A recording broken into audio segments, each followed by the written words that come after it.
Assalamualaikum warahmatullahi wabarakatuh.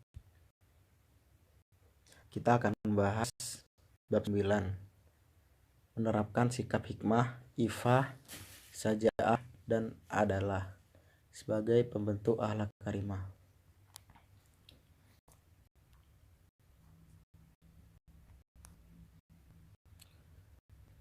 Di dalam peta konsep ini dapat kita ketahui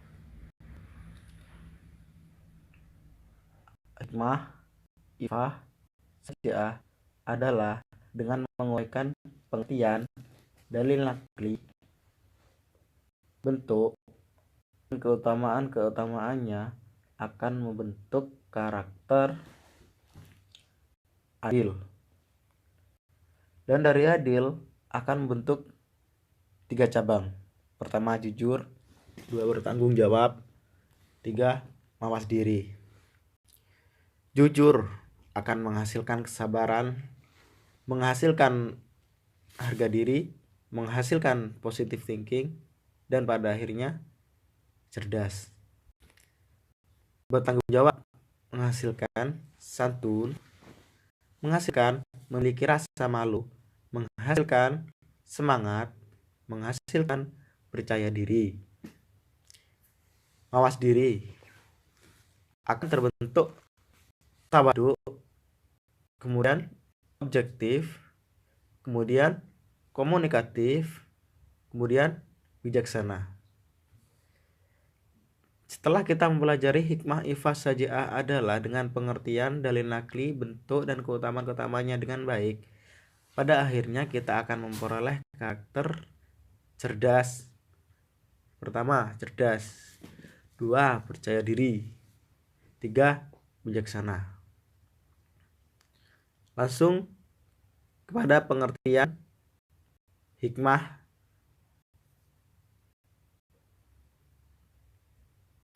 Di sini disebutkan secara bahasa al-hikmah berarti kebijaksanaan, pendapat atau pikiran yang bagus, pengetahuan, filsafat, kenabian, keadilan, peribahasan, kata-kata bijak, dan Al-Quran Al-Karim. Mengandung makna-makna yang banyak, tapi dari semua itu memiliki kesamaan, yaitu kebenaran atau kebijaksanaan.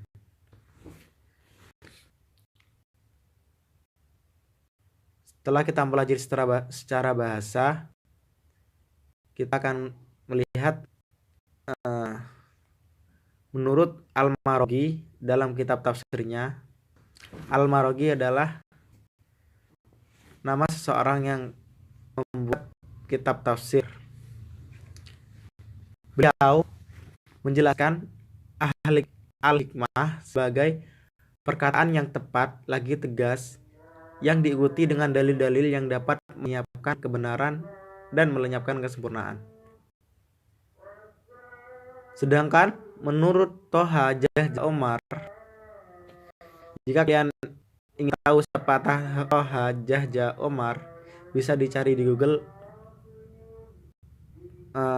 Pasti beliau adalah orang yang terkenal. Menurutnya, hikmah adalah bijaksana. Artinya, meletakkan sesuatu pada tempatnya, dan kitalah yang harus berpikir, berusaha menyusun, mengatur cara-cara dengan menyesuaikan kepada keadaan dan zaman, asal tidak bertentangan dengan hal-hal yang dilarang oleh Allah sebagaimana dalam ketentuan-ketentuan hukumnya. Dari pengertian Al-Maraghi dan Toha Jah Umar mengandung banyak kesamaan, dan saya melihat dari penelitian saya sendiri tidak ada perbedaan poin dari dua pengertian tersebut. Tidak ada perbedaan yang mencolok gitu. Hanya berbeda kata saja, tapi mempunyai makna yang sama. Seperti menurut Al-Maraghi, hikmah adalah perkataan yang tepat, lagi tegas, diikuti dengan dalil yang dapat menyingkap kebenaran. Menurut Toha, hikmah adalah bijaksana. Maksudnya, meletakkan suatu pada tempatnya, dan kitalah yang harus berpikir, berusaha menyusun, mengatur cara-cara dengan menyesuaikan kepada keadaan dan zaman, asal tidak bertentangan dengan hal-hal yang dilarang oleh Allah bagaimana dalam ketentuan hukumnya. Tidak ada perbedaan dari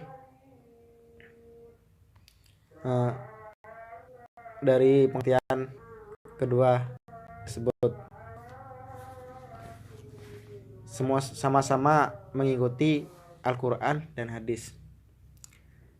Dalam kata al-hikmah tepat makna pencegahan, dan ini meliputi beberapa makna,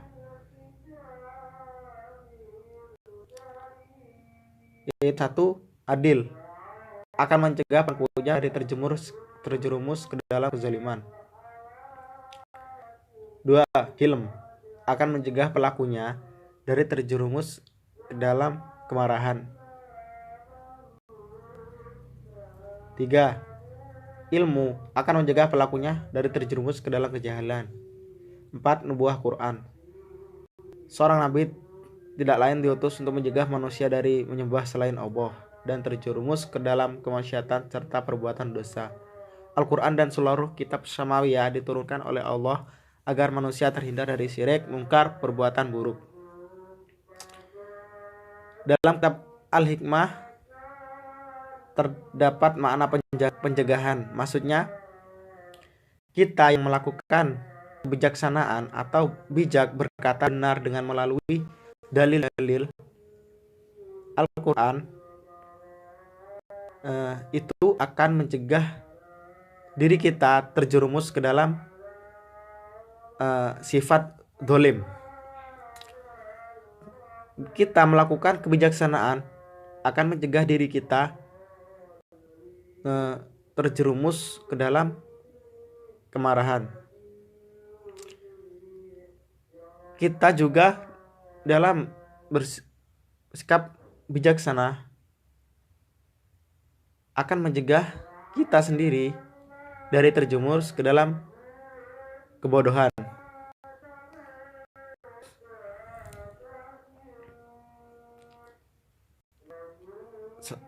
Langsung saya akan membacakan dalil nakli al-hikmah. Yu'til hikmata may yasha'u wa may yu'tal hikmata faqad utiya khairan katsira wa ma yadzakkaru illa ulul albab. Allah menganugerahkan al-hikmah, kefahaman yang dalam tentang Al-Quran dan As-Sunnah, sebagaimana siapa yang dikehendakinya, dan barang siapa yang dianugerahi hikmah, ia benar-benar telah dianugerahi karunia yang banyak, dan hanya orang-orang yang berakal yang dapat mengambil pelajaran dari firman Allah. Quran Surat Al-Baqarah ayat 269. Ini dalil tentang hikmah. Ada juga di dalam Quran Surat An-Nisa ayat 4, ada juga di dalam Quran Surat An-Nahl ayat 125, yaitu ud'u ila sabili rabbika bil hikmati wal mau'izatil hasanah wajadilhum billati ahsan. Seluruhlah manusia kepada jalan Tuhanmu dan hikmah dan pelajaran yang baik, dan bantahlah mereka dengan cara yang baik. Ini dalil tentang hikmah atau kebijaksanaan. Kemudian masuk pada bentuk-bentuk hikmah.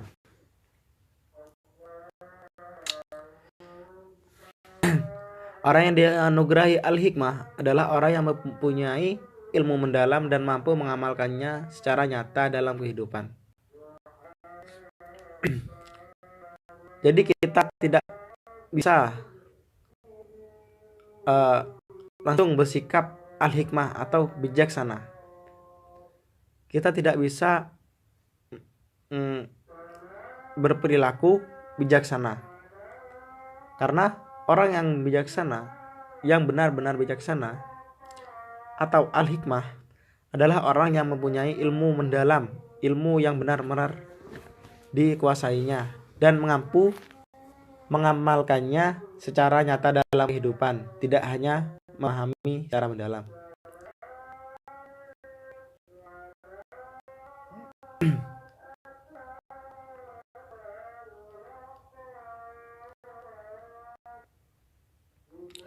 Kemudian kita masuk ke utamaan hikmah.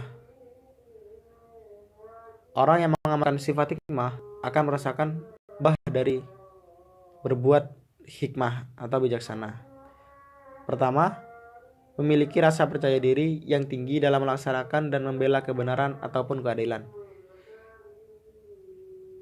Mereka yang memiliki hikmah akan selalu percaya diri dan kokoh tegas terhadap kebenaran meskipun terhadap orang yang kita kagumi, semuanya orang yang kita kalau salah ya disalahkan. Kemudian 2, menjadikan ilmu pengetahuan sebagai bekal utama yang terus dikembangkan. Jadi orang yang bijak akan selalu menjadikan ilmu pengetahuan itu sebagai bekal utama yang terus dikembangkan, akan selalu mengedepankan ilmu pengetahuannya dan tidak mengedepankan akal dan nafsunya sendiri. Kemudian 3, mampu berkomunikasi dengan orang lain dengan beragam pendekatan dan bahasan. Jadi orang yang memiliki kebijaksanaan itu biasanya gampang masuk tidak hanya memandang dari satu sisi atau satu sudut pandang, tapi sangat gampang sekali atau tidak susah untuk melihat pemikiran-pemikiran dari orang lain. Kemudian 4, memiliki semangat juang yang tinggi untuk menyiarkan kebenaran dengan beramar ma'ruf nahi mungkar. Jelas, mereka akan selalu semangat dalam kebenaran. 5, senantiasa berpikir positif untuk mencari solusi dari semua persoalan yang dihadapi. Kenapa kok senantiasa berpikir positif? Karena orang yang memiliki al-hikmah, mereka akan mengedepankan kebenaran yang hakiki. 6, memiliki daya penalaran yang objektif dan otentik dalam semua bidang kehidupan.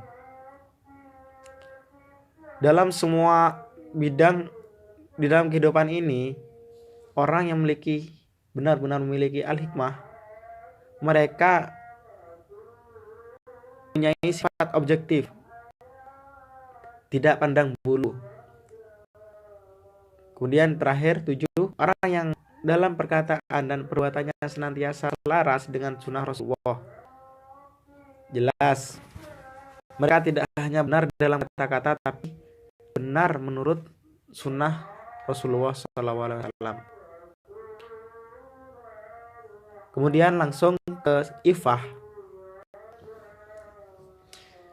Arti dari ifah di dalam buku akidah ini, bentuk masdar dari afah yaitu ifah yang berarti menjauhkan diri dari hal-hal yang tidak baik, dan juga berarti memelihara kesucian diri. Secara terminologis, ifah adalah memelihara kehormatan diri dari segala hal yang merendahkan, merusak, dan menjatuhkannya.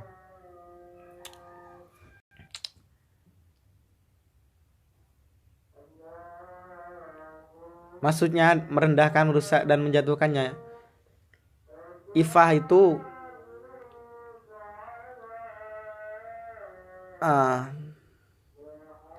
adalah sikap sikap kita memelihara kehormatan diri kita dari perbuatan-perbuatan jelek atau hal-hal yang jelek lainnya. Langsung dalil. Di situ ada dalil Quran surat ayat 33. Quran surat An-Nur ayat 33. Bismillahirrahmanirrahim. Wal yastafil ladina la yajiduna bikahan hatta yuniyahum wa hum min fadli. Dan orang-orang yang tidak mampu kawin hendaklah menjaga kesucian dirinya sehingga Allah mampukan mereka dan karunia-Nya. Jika ada orang yang tidak mampu untuk menikah, dalam Quran surat An ini sebaiknya orang itu menjaga panca indera, menjaga matanya. Saat ada perempuan tundukkan kepala, atau saat panca indera lainnya mendengarkan apa ya yang memicu keinginan kita bersahwat dengan perempuan, maka kita harus mencegahnya atau menjaganya. Itu maksudnya. Jika tidak mampu menikah, ada perintah menjaga kesucian jasad, ada perintah menjaga kesucian dari memakan harta orang lain, yaitu Quran surat ayat 6. Bismillahirrahmanirrahim. Wala taquluha israfau wa bidaron ayyakbaru. Maka hendaklah ia menahan diri dari memakan harta anak yatim. Jadi orang yang memakan harta anak yatim, mereka disebut tidak suci jasadnya oleh Allah Subhanahu wa taala. Kemudian yang keempat, ada perintah menjaga kesucian lisan, masuk pada bentuk ifah.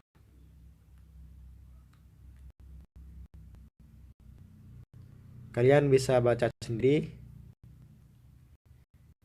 Jika ada yang tidak mampu atau tidak bisa memahami, maka carilah teman untuk bertanya dan berdiskusi untuk mendapatkan kebenaran dari pelajaran-pelajaran yang tidak kalian pahami, untuk mendapatkan pemahaman, agar untuk mendapatkan pemahaman yang tidak kalian pahami. Atau kalian bisa bertanya kepada ustadz-ustadz.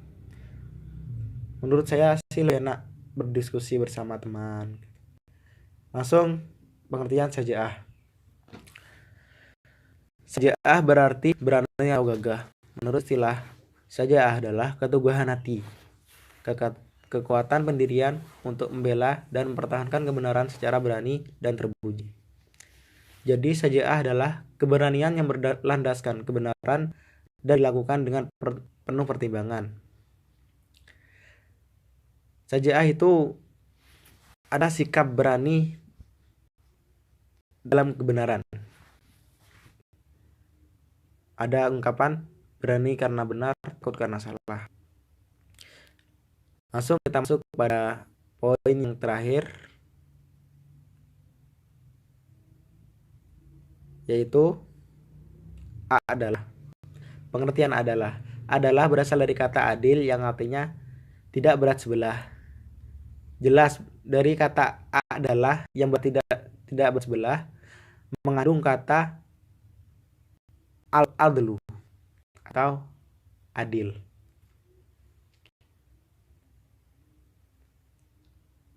Adil artinya sama, seimbang, dan menempatkan sesuatu pada tempatnya. Menurut istilah adil adalah menetapkan sesuatu kebenaran terhadap dua masalah atau beberapa masalah untuk dipecahkan sesuai dengan aturan-aturan yang telah ditetapkan oleh agama. Di situ ada dalil nakli tentang adalah. Kemudian ada bentuk adalah. Pertama, adil terhadap Allah, adil terhadap diri sendiri, adil terhadap orang lain, adil terhadap makhluk lain. Kemudian D, ada kedudukan keutamaan adalah. 1. Terciptanya rasa aman dan tentram karena semua telah merasa diperlakukan dengan adil. 2. Bentuk pribadi yang melaksanakan kewajiban dengan baik. 3. Menciptakan kerukunan dan kedamaian. Itu terus keutamaannya ada 7 di dalam buku ini.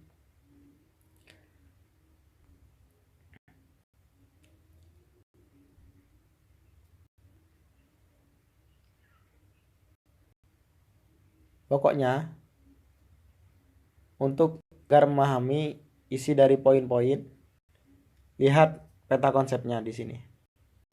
Pokoknya hikmah itu memiliki pengertian, dalil nakli, bentuk, keutamaan. Ifah juga gitu, memiliki pengertian, dalil nakli, bentuk, keutamaan. Saja'ah juga gitu, memiliki pengertian, dalil nakli, bentuk, keutamaan.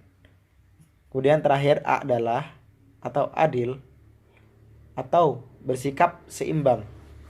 Itu memiliki pengertian, dalil nakli, berbentuk, bentuk, dan terakhir keutamaan. Ini dimasukkan agar mempergampang kita memahami materi-materi hikmah, ifah, saja'ah adalah.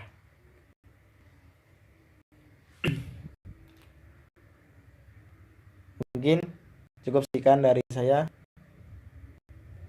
Lebihnya mohon maaf yang sebesar-besarnya. Saya mau ngasih bocor tentang diriku. Kenapa saya kalau menjelaskan itu tadi belepotan? Ada yang tahu? Ada yang bisa menebak? Saya belepotan karena saya menjelaskan sambil berpikir. Jadi fokus saya itu berpindah kepada otak di kepala. Jadi agak belepotan. Mohon maaf sebesar-besarnya. Wabillahi taufiq wal hidayah. Assalamualaikum warahmatullahi wabarakatuh.